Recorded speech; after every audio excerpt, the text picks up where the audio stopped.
ఉద్యమంకి ముందు ఏముండే పైసలు, ట్రాన్స్పోర్ట్ మినిస్టర్కి ముందు ఏముండే పైసలు ఉండనా? పైసలు వెళ్దారా? నేను చెప్పింది ఉట్టికి కాదు, రబ్బర్ చెప్పులు అనేది ఉట్టికి కాదు. మనోడు జైరాబాద్ లా పాలిటెక్నిక్ చేసిండు, అక్కడికి వెళ్ళి మాసప్ ట్యాంక్ ట్రాన్స్ఫర్ చేసిన అప్పుడు ట్రంక్ డబ్బా రబ్బర్ చెప్పులే. తర్వాత వెల్ మాస్టర్కి వచ్చిన ఆడ ట్రంక్ డబ్బా రబ్బర్ చెప్పులు. ఉట్టికి నేను ఎందుకంటే నాకేం శ్లోక అంటే రబ్బర్ చెప్పులు వేసుకుంటోళ్ళు ట్రంక్ డబ్బా వేసుకుంటోళ్ళు తక్కువ అని కాదు. అప్పుడు అట్లుండే ఇప్పుడు ఎట్లా వచ్చినాయని అంతే అక్కడ క్వశ్చన్. దానికి ఏం చిన్నతనం కాదు, డిగ్నిటీ ఆఫ్ లేబర్. ఏ పని నేను కేటీఆర్ కూడా ఎందుకన్నా డిష్ వాషింగ్ చేసిన అమెరికాలని. మరి అటువంటి ఇలా లక్షల కోట్లు వెళ్ళిపోయారు. ఫామ్ హౌస్లు, ప్రతి మాల్ల పార్ట్నర్షిప్, ఇవన్నీ మనం గమనించాలి కదా.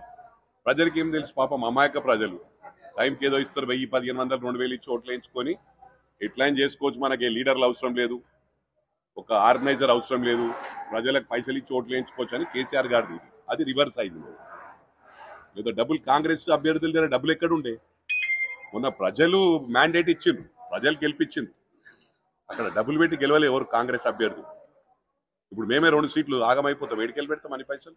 2 సీట్లు అట్ ఏ టైం ఫైట్ చేయాలంటే మజాక, రూపాయి ఎక్కడ తీసుకోలేము కదా, మా సొంత ఫండ్స్. వాళ్ళు పెట్టినంత మేము పెడితే ఆగమవుతాం, అన్ని అమ్ముకోవాలి ఉన్నాయి. పెట్టకుండా మాకు ఓట్లు వేసారు జనాలు. That we are happy.